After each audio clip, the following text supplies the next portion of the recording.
Support comes from the Missouri Forest Products Association, providing more than 41,000 jobs in the production of wood pallets, railroad ties, white oak barrels, hardwood floors, and more. Details at choosewood.com. Welcome to St. Louis on the Air and our legal roundtable discussion. I'm Don Marsh. Today a look at some of the legal issues that have people talking, including workhouse reform in St. Louis. It's brought together some strange bedfellows. The Missouri Supreme Court weighs in on sex discrimination. Then, of course, there's always a legal issue or two surrounding the president. Joining me in studio is our regular panelist, attorney and SIU Carbondale journalism professor Bill Freivogel. The Honorable Lisa Van Amberg, retired Missouri Appellate Court judge, is with us, as is Nicole Gorovsky, the founder of Gorovsky Law, LLC. Good to see you all. Thanks for joining us. Thank you. Thank you. Well, let's start here. A recent Missouri Supreme Court ruling on jail debt. The court ruled unanimously that people cannot be jailed or threatened with jail if they don't or can't pay so-called board bills charged for their jail stays. Lisa Van Amberg, I think this would seem to end a very controversial practice in our court system, does it, do you think? Yes, I think it does. The ruling is somewhat narrow. It's based on the fact that there is no statutory authority to include room and board, so to speak, as a court cost, which is what the judges were levying against these people. They get thrown into jail for something, and then when they come out, they're assessed court costs for the cost of room and board in the jail. Tony Messenger of the Post-Dispatch calls that ransom. Ransom. That's what he calls it. It turned out to operate that way because most of the folks that had to return to jail because they couldn't pay the board were really in there because they didn't have enough money. And again, it's more consistent with the reforms that are undertaken in Missouri courts to try not to have paupers prisons, And so the court said the legislature has never authorized. The legislature is very specific about what are court costs and what can be levied and what can't, has never authorized room and board as a court cost. The bigger picture, and there's some movement in the legislature on this too, is the issue of charging room and board in the first place, and that's also on the table. Right, on the table. On the table? In the legislature. There are bills in both bills. houses. I think one passed the House already. But I would want to give Tony Messenger a lot of applause for this. I mean, he has just been after this and has done a fantastic job bringing to light, a practice that sort of was getting ignored. I mean, it's sort of like the latest in a series of things that have come to light sort of after Ferguson, or as growing out of Ferguson, that make people realize that sort of down under the radar screen of a lot of folks that there have been people who have been in jail who haven't really, not for crimes, but for bench warrants, jail board bills, things of that sort that don't justify and shouldn't result in incarceration. I think one of his examples was a woman who stole a tube of lipstick and wound up it was $8. It was an $8 tube of lipstick, and she ended up with, I think, $15,000 in her jail bill. Just incredible. And they have to, required under the rules as they have existed, they had to show up every month in court to kind of explain where they were and their repayment process. Is that right?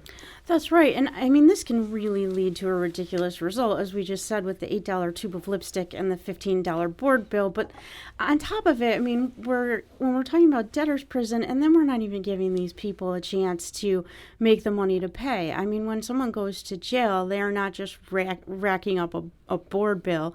They're losing their job. They're losing all of their opportunities in the community. And if the goal of the court system is really to get them to pay back this money, then we're not doing anything to get them out of this cycle. And this is just horrendous. It doesn't make any sense. Well, I guess the next step is to wait to see what the legislature does with regard to this. Well, okay, let's move on. Let's talk about the Workhouse. You don't find very often that the Circuit Attorney and the Public Defender's Office are on the same page, but Prosecutor Kim Gardner and Mary Fox, who heads the Public Defender's Office, are on the same side in the issue of the city workhouse. They're working together with a coalition of nonprofits to reduce pretrial detention cases for nonviolent offenders and perhaps even close the old, often called inhumane facility altogether. Bill, I'll turn to you on this. What are the arguments for reform? Well, the arguments for reform are that there are too many people who are being held prior to trial or being held for minor crimes in the workhouse, and who just can't pay the bail to get themselves out. Kind of like what we were just talking about. Yeah, it's another. I mean, this whole area of bail reform is another. Third along the line of ways in which poor people are ending up behind bars when they haven't yet been, in this case, convicted of crimes. I think there's and the total number of inmates in the workhouse and the city jail together is getting pretty close to the number that the city jail itself could accommodate. So. There's the thought that, maybe the workhouse could be closed. I don't think that Gardner has gone, the circuit attorney has gone that far, but she has been, she, for example, has not been prosecuting cases involving marijuana. There have been efforts to get people out on recognizance, not having, who are not flight risks or danger to the community. So there are fewer total prisoners behind bars. And so at least the Justice Center then perhaps could accommodate everybody that needed to be accommodated. Yes, and the workhouse could go away. Yes, if you make a policy decision not to prosecute minor drug possession crimes such as marijuana and other minor crimes, yes, because first of all, for the size of our city population, we have way too much jail space. We have both the Justice Center down near the courthouse and then the Workhouse, which for decades now has been unanimously described as a hellhole, really. Mold, rodents. I think it's finally going to get air conditioning everywhere. But after protests, in St. Louis, yeah. Summers there lead to violence in there, and it's just a terrible place. And when I was a trial judge, I saw people spend a year in that workhouse just trying to get a court date, and then coming into court. And I believe that they were pleading guilty just to get out of the workhouse. Mm-hmm. In fact, some of them just would rather be at the penitentiary or try for probation, but they would plead guilty despite whether they thought they were guilty, just to get out of there. I gather, as a former jurist, that you're all for this reform. It sounds like it. Yes, I think the justice system needs, and has been in the spotlight for needing reform, not just in Missouri, but everywhere. Yeah. And furthermore, the federal government houses prisoners in our local jails. The city of St. Louis gets revenue from the federal government, so that adds to the problem in terms of population. Well, the federal prisoners are also housed from this area, housed all over the state. My son's a federal public defender, and he has to travel all over Missouri to talk to his clients. Yes. It seems crazy. Well, the local governments like the revenue. Yeah. Mm-hmm. Yeah. But they're also paying for public defenders to get in their cars and drive all day and not being productive in other ways. Nicole, what are your thoughts on this? I think there are two things to think about here, and I think sometimes they get bunched together. One is the workhouse and one is bail reform. The workhouse itself has deplorable conditions. I don't think anyone can really disagree with that. People talk about, obviously the not having air conditioning and rodents and insects and all of those things. That's just inhumane, and that shouldn't be okay. But the other issue is this bail reform, and we actually have Missouri statutes that tell judges what they should take into account. It's 544, 455, that they have to look at the nature and circumstances of the offense, the weight of the evidence against the accused, family ties, all of these different things. That's just part of the list that they have to look at. And so, although Kim Gardner is doing a good job of a goal of keeping nonviolent offenders out of jail while they're awaiting trial, some of this could be a legislative fix as well, and talking about other factors to look at in keeping offenders out of jail. And so I think a lot of people are putting this all on Kim Gardner, and I think she's actually doing the best she can. And when people ask her to close the workhouse, she says, well, look, there are all these other factors. And I think a lot of people don't understand that. Do we have any sense as to whether or not the legislature is receptive to these kinds of changes? I think that's a tough sell to our legislature, that because being tough on crime is an important issue to a lot of our legislators.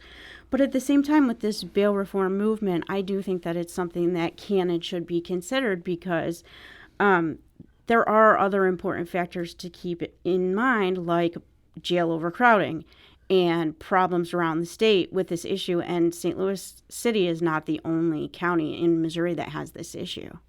Why has cruel and unusual punishment not come into the conversation? Any ideas? Well, I mean, you would be able to challenge prison conditions, like Nicole was talking about rodents and like excessive temperatures and stuff under the Eighth Amendment as being violating the Eighth Amendment. But I'm not aware.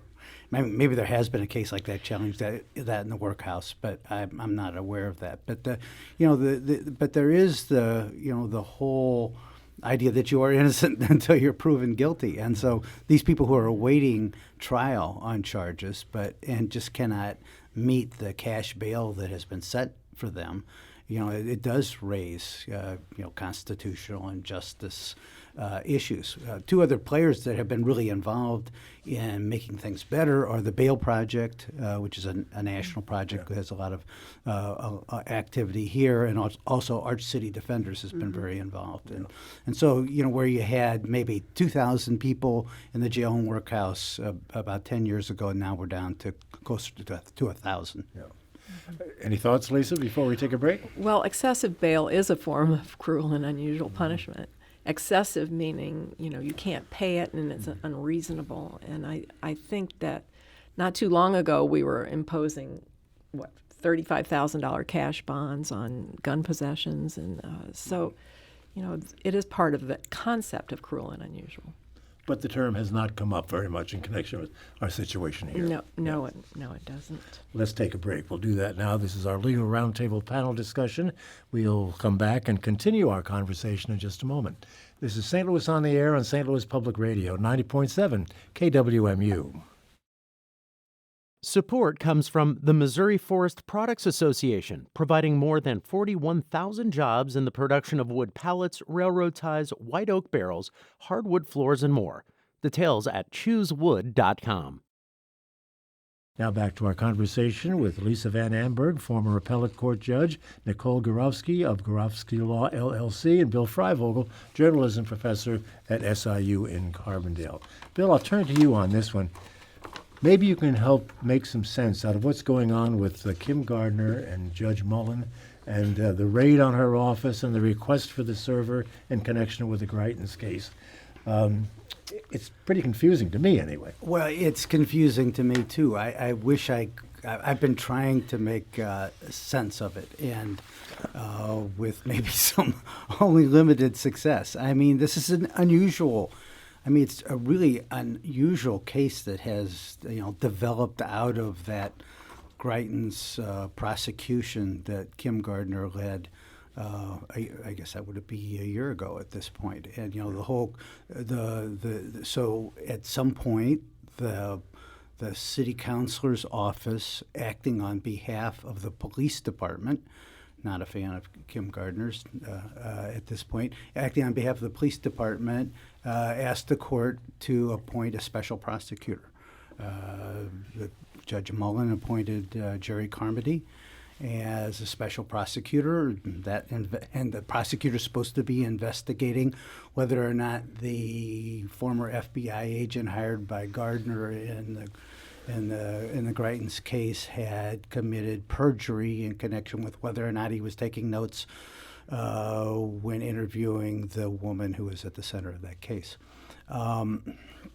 So that is what the special prosecutor is supposed to be looking at. Now, there's been, I think, 2 search warrants, the last one of which was a fairly broad one that was asking for all sorts of records from the Circuit Attorney's office. Apparently, right after that second search warrant was issued, the server in Gardner's office was seized while she was appealing to an appeals court. The appeals court stayed said the search warrant could not be further enforced and asked for an explanation from Judge Mullen, I think, tomorrow. The 22nd. What the heck are they looking for? What are they looking for? I mean, we have video, I believe, of Mr. Tisby taking notes, don't we?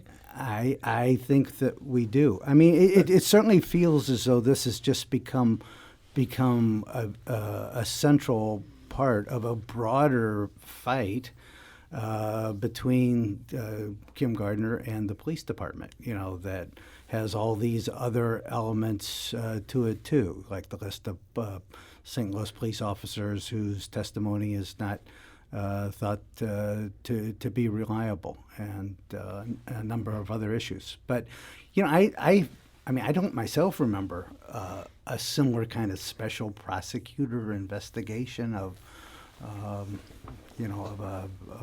elected city official. Maybe I'm just forgetting, but it's a fairly unusual situation.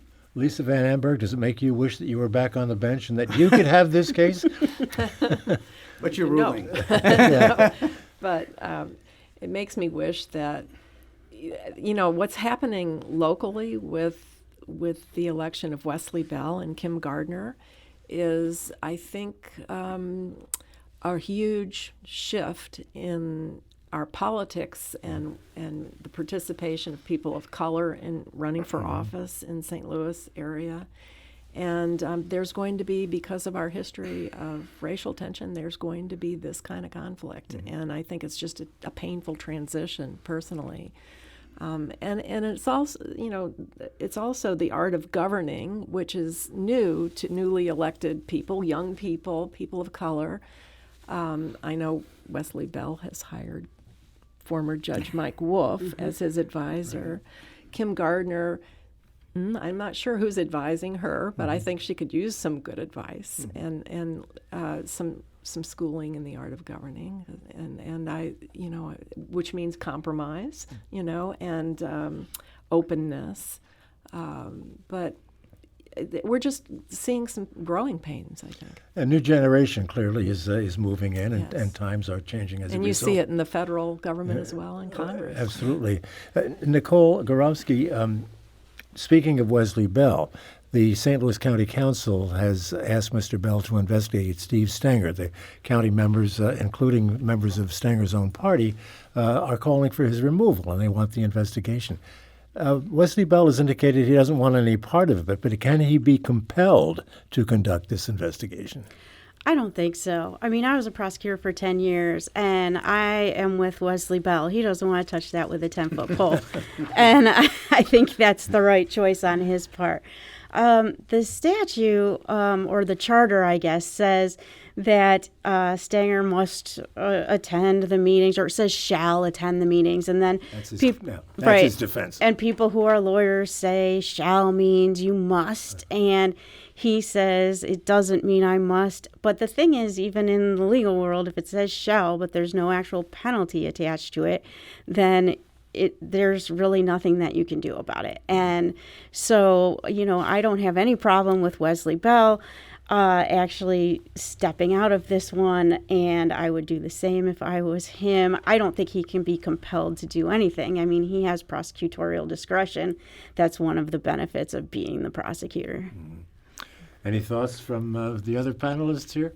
Is it just political squabbling? Is that what we're talking about here? Well, or are yes, there real issues? And the courts, have a concept they call comity, and so running to the courts to solve these kinds of problems is probably not going to be effective because the courts leave it to the voters. If you didn't like the way things are run in the office, And vote of course, him he out. was just reelected, rather handily, I guess.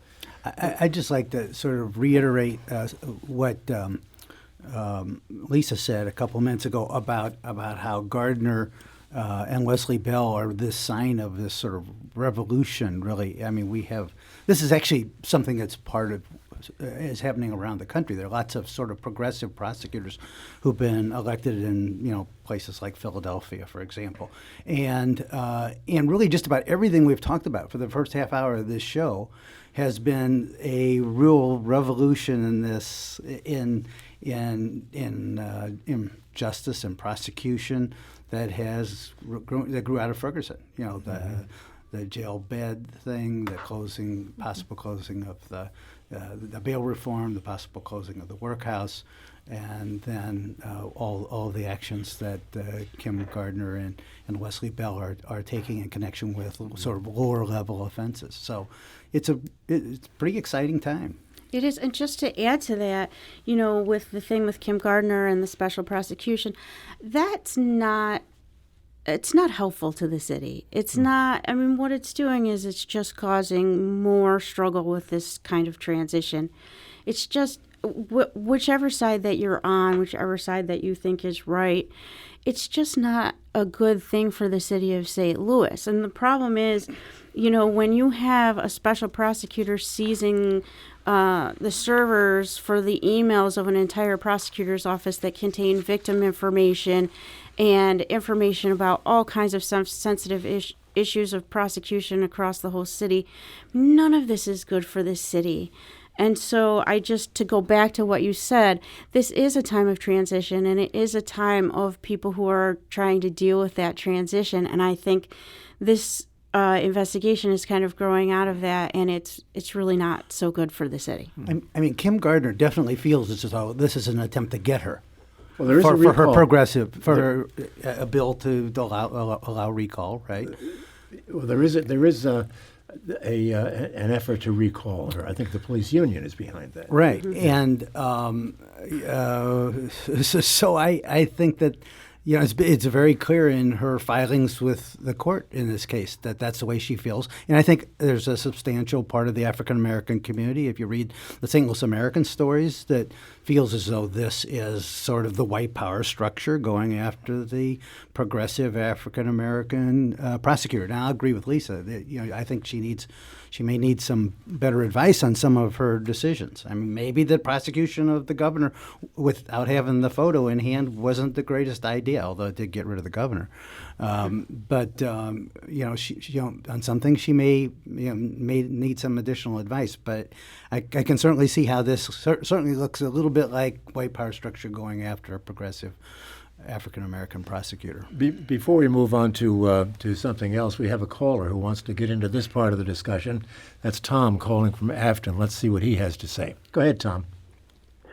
Thank you. Yeah, since I went on hold, you kind of covered my topic, but I was going to say I appreciate the need of a law professor and a retired judge to tread lightly on the decisions of another judge regarding Kim Gardner.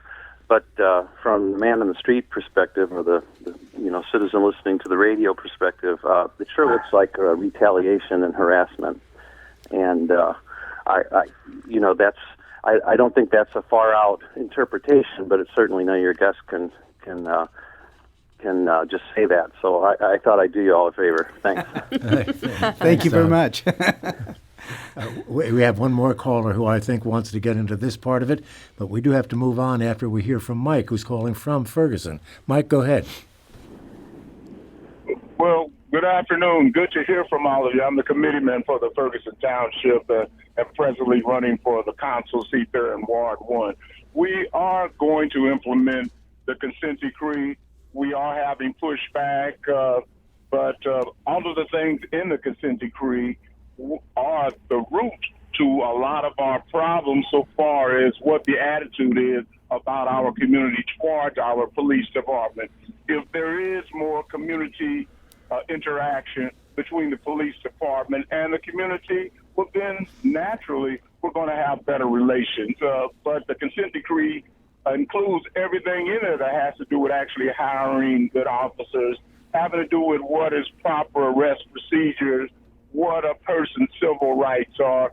So it's going to be time before it happens, even though we are getting pushback. Of course, they brought, I can't say we, the present administration brought back Jeff Bloom, who the Department of Justice, of course, had a lot of bad things to say about. So just bringing them back, if nothing else, gives the image to the community that, yes, we are pushing back against the consent decree. Mike, I'm going to have to stop you there because it's taking up a lot of time, and we want to respond to it.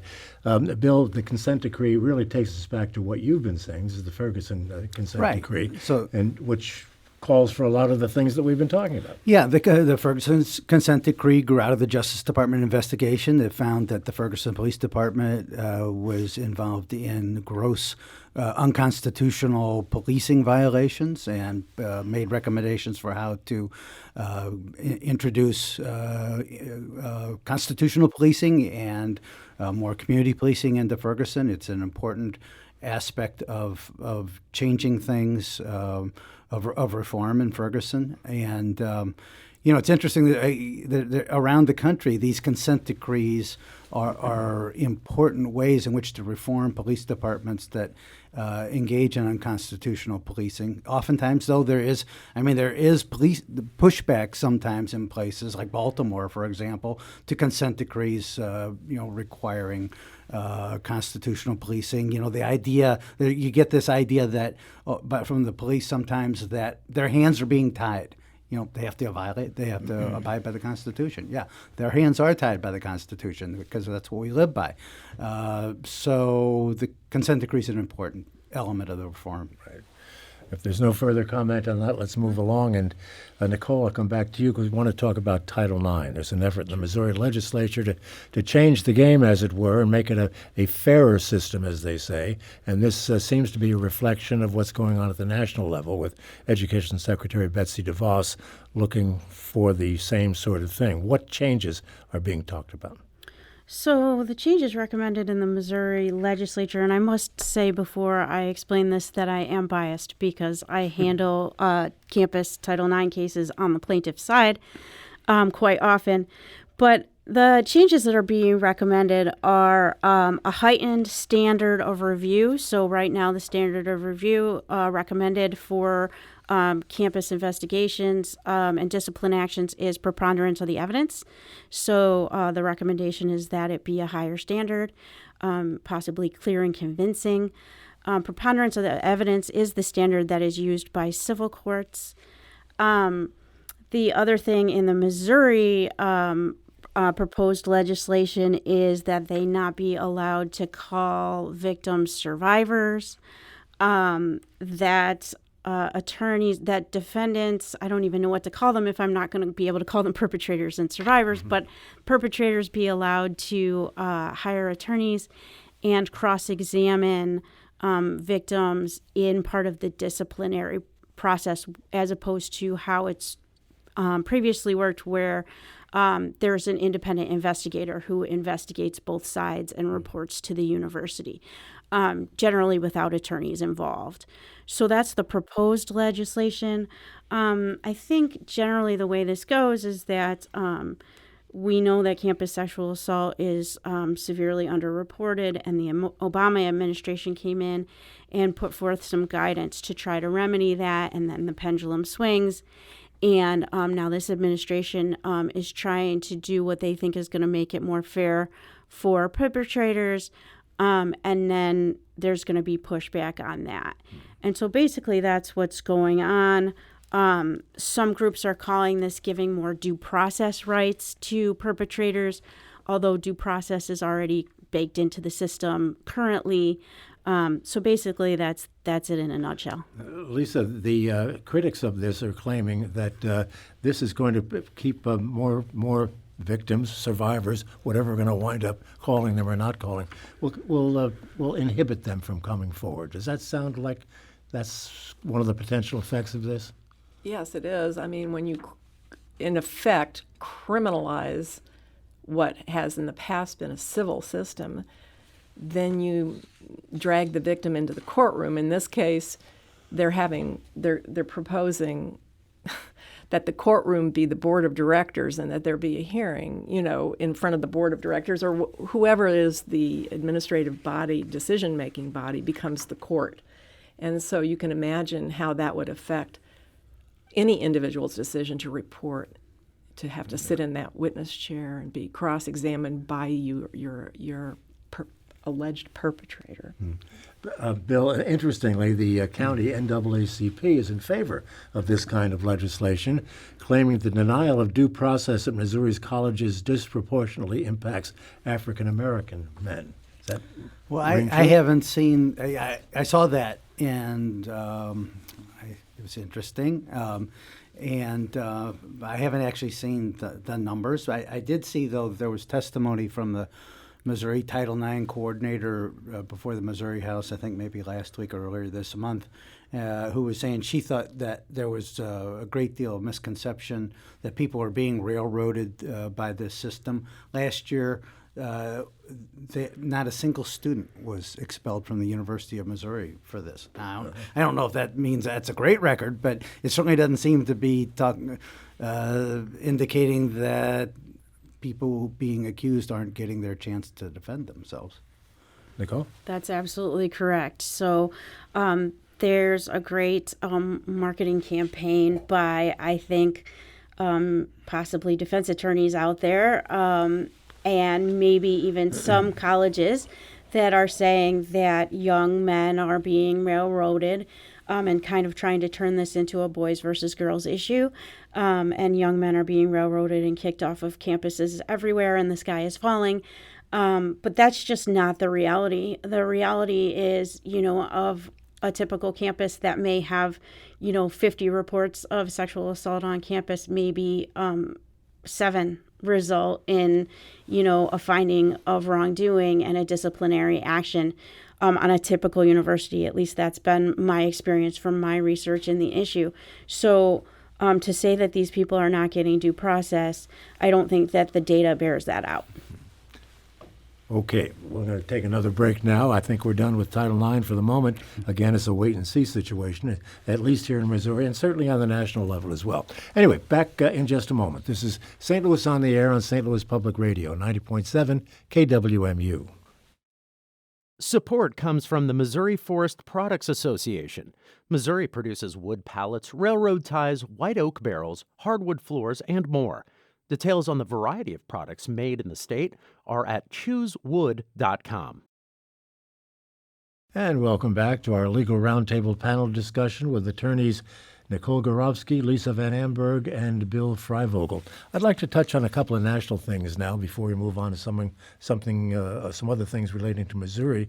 The presidential veto, the national emergency, the wall. Anybody have any comments on where this is and where it's likely to be going with attempts to override the veto? I'll start with you, Bill. Yeah, well, I guess there are not the votes to override the veto. So in the end, it will be the courts that make a decision here. I think it's a really close case. I mean, the Congress gave the president broad emergency powers, which he is attempting to use. Of course, he's undermined that by saying he didn't really even need to have these emergency powers to deal with this situation. But we do have. There is sort of a real fundamental constitutional issue here in that the House and the Congress are in charge of the purse. That's you learn that in elementary school or high school or something. And the Congress made very clear it didn't want this money spent on the wall, and for the president then to just go ahead and do it is questionable. There was a case back in the 1950s, where Harry Truman tried to use his constitutional powers as president. As opposed to here, we're talking about statutory powers. His constitutional powers as president to seize the steel mills during the Korean War, and the Supreme Court said, no, you don't have that power to do that, and that the president's power is at its least when Congress has a different view. I think it's a fairly conservative point. I mean, it's a conservative point of view that the president shouldn't be abusing his executive authority. So I think it'll be interesting to see how the Supreme Court handles it. Yeah. Meantime, the congressional override attempt, Lisa, is an exercise in futility. It sounds like it. Yeah. Okay. Let's talk about Paul Manafort. There are so many things here, and again, I want to get to some other local issues, but he fewer than 8 years in which he could have gotten about 3 times that. He didn't. Was the sentencing just? And well, let's start there. He's facing other charges in New York, and people are talking about double jeopardy and that sort of thing. Nicole, how about you? What are your thoughts about Manafort's situation? So I always have a concern when someone who commits a crime like that and is a public figure gets a lighter sentence and it looks like white privilege.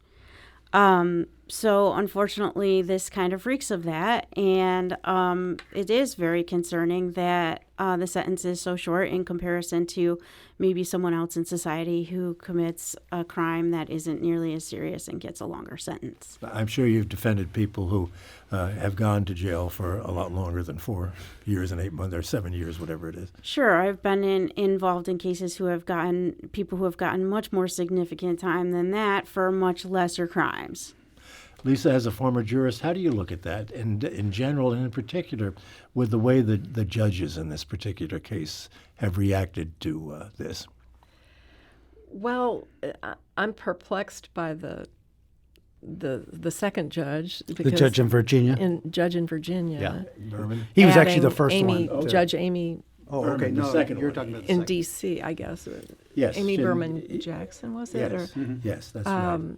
adding, what was it, another 6 years to cumulatively to the first judge. The first judge, as you remember, was very hostile to the prosecution from the get-go. Judge Ellis, yes. And that's a mystery. Who knows why? But I share the concern that the perception. I worry about the perception of inequality in this country, and I share that concern. I also, though, worry about double jeopardy, and I never have quite digested what constitutes double jeopardy. In this situation, the New York Attorney General's, the Southern District of New York, is going to prosecute Manafort for what sounds to me like the same crimes. Similar crimes, certainly, yeah. And so I have a concern about that because I think that impacts everyone, and it is going on with respect to just ordinary people as well. What is your concern? The fact that he shouldn't be tried because the Not charges... tried twice Not for tried. the same offense in the federal system. And now, what happens in state courts also is an interesting problem. Is it double jeopardy? But so that's a bigger concern, and you don't like to see bad facts make bad law. Paul Manafort's case was bad facts. Bad. Bill? So, I would say that the double jeopardy question, whether the state prosecution of Manafort for the same behavior as he's, as the feds have already prosecuted him on, is it for the same behavior? So maybe there is a double jeopardy question there. The judge who perplexes me is Judge Ellis, the first judge who gave Manafort like maybe 4 years or It was 4. For the conviction in front of a jury. I mean, Ellis, as Lisa said, seemed to favor the prosecution. He seemed to be one of these judges who we come across, certainly not like Lisa, who like wants to be this big personality in their courtroom and say all these clever things. And one of the ridiculous things that he said was, "What a spotless life Paul Manafort had lived." Blameless. Blameless. Yeah, I mean that's ridiculous. I mean it's like he hasn't been paying attention to the entire case.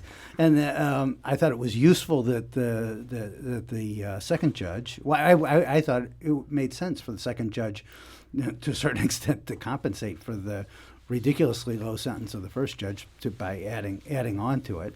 And I thought it was good that she pointed out that Manafort's lawyers and were misstating what the case was all about. That some way or another this showed that there had been no collusion with Russia when it was never about that.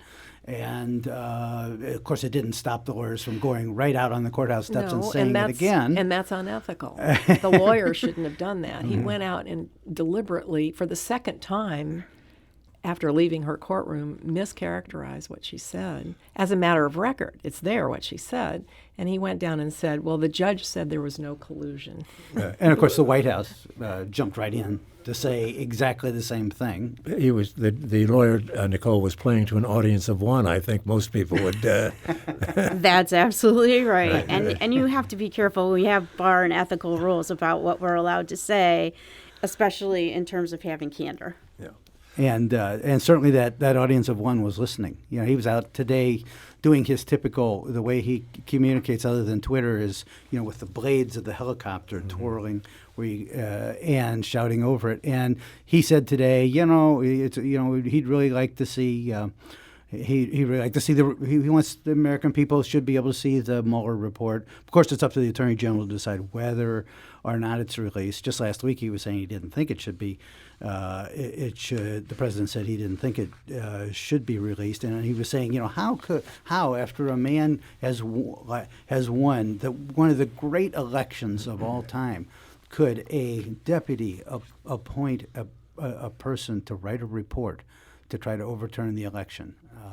So we'll see how the Mueller report is awaited. You know, there was also the filing of a lot of documents on I guess it was yesterday or the day before, showing that with a lot of redactions, showing that the investigation of the president's that the investigation of those close to the president and possibly the president himself and members of the president's family is very much alive. Right. Yeah, and two key members of Mueller's staff have now left too, leading to a lot of speculation that he may be very close to that report. Lisa, you had indicated earlier that you were interested in one of the stories I have on our list here concerning the Supreme Court and the census.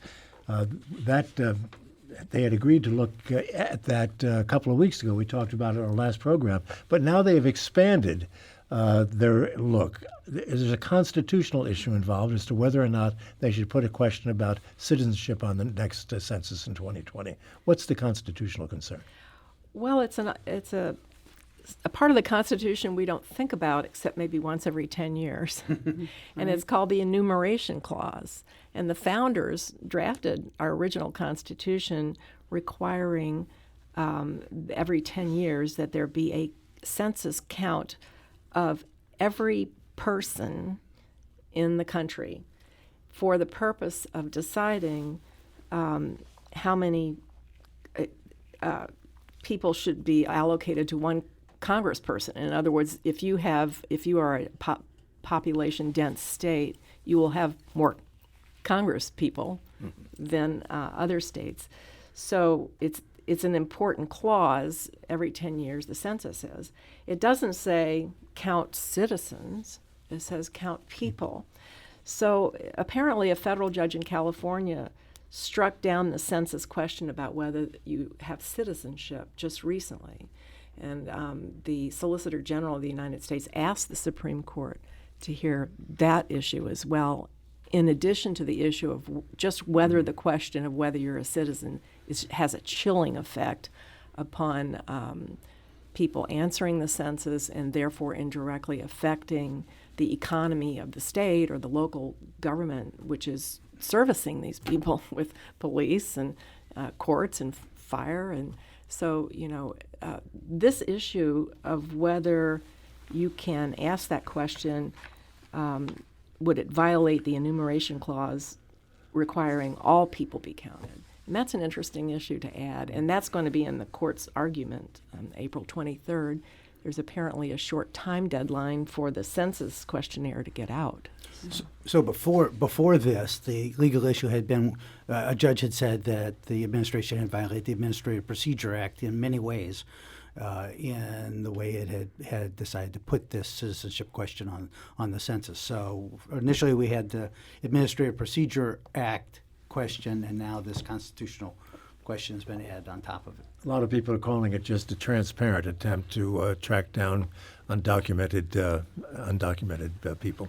Or to put them in the shadows to have them not answer the census so that it looks like the demographics of our country are different than they are, and it looks like there are fewer congresspeople needed in blue states than there are in red states. Ah, yes. What a tangled web. A few minutes left, and I wanted to get to this. We probably should give it more time, but don't have it. And this is issues of transgender people and sex discrimination. The Missouri Supreme Court holds that it's illegal for employers to discriminate against people who don't conform to gender stereotypes. Another ruling, the Supremes ruled that a discrimination case brought by a transgender student from Kansas City, or that area, can proceed. The issue involves the use of a bathroom the student was not allowed to use. The student was born a female but is identified as a male since the 4th grade.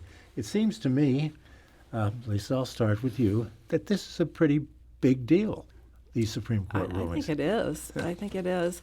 There's been a struggle in the courts as to whether we should take the broad view of how to define gender discrimination or a narrow biological view.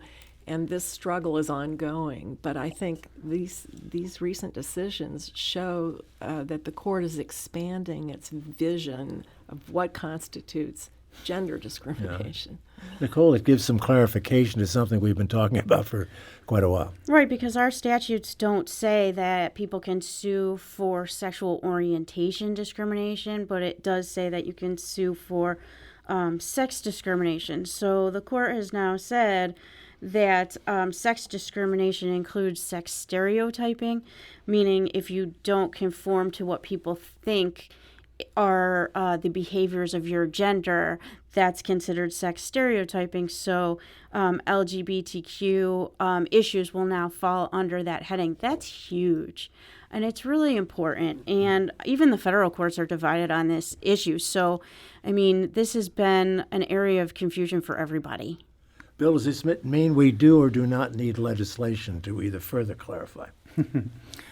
I see that at least the ACLU, which was on the winning side in these cases, thinks that the legislation still is important. I mean, I think it would be good to clarify it, although since it is a broad interpretation of the word sex in the statute, you sometimes might wonder, do you want those legislators fooling with it? Right. What do you think? I don't know, Lisa. What do you think? Well, it's the same theory about having a constitutional convention. You're just opening a Pandora's box, or are you solving a problem? And it's unknown.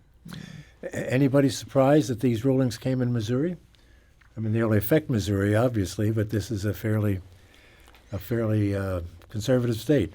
Sometimes maybe fairly is not strong enough a word. I'd say our Supreme Court is, from centrist to maybe a little bit leftist centrist. I mean, if you compare, for example, the Missouri Supreme Court with the 8th Circuit Court of Appeals, which is the federal appellate court here, the 8th Circuit Court of Appeals is way more conservative, and as a matter of fact has ruled the opposite on this very issue, which is the reason that there's problems with those 2 women in the nursing home in Sunset who wanted to get into a nursing home in Sunset Hills, who lost their case in federal court. So I'm not surprised the Missouri Supreme Court did this. It's I would call maybe liberal is not the right way to say it, but they can be pretty progressive. I mean, think about what we're talking about at the top of the show, the jail board decision, the unanimous decision of the Supreme Court. This one was 4-2. Yeah. But I'm going to humanize judges for you all. That's Can great. you do it in 10 seconds? These judges have children and grandchildren who feel that this discrimination is ridiculous. It's true. Let's leave it at that. Our time is up. I want to thank you all so much. Lisa Van Amberg, Nicole, thank you so much for being with us. And Bill Freiberger, thank you. This is St. Louis on the Air on St. Louis Public Radio, 90.7 KWMU.